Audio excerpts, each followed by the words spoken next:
You want a video, huh? This is a video of me removing the door to change the lock. How screwed up is that?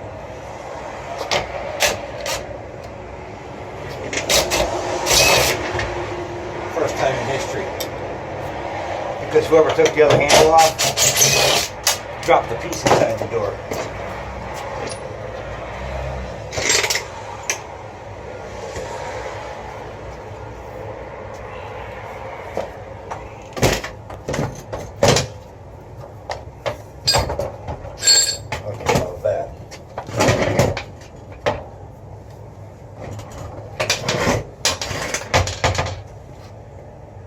I don't know if you can see it, but this piece fell down the door.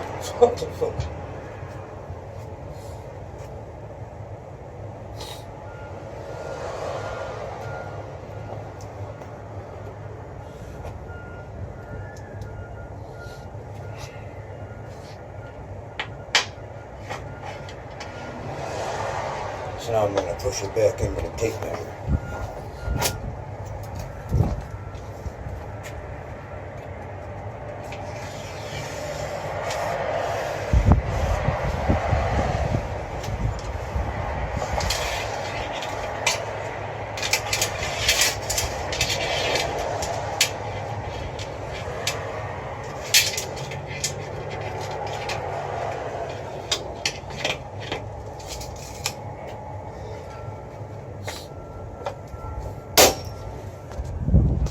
That's some bullshit.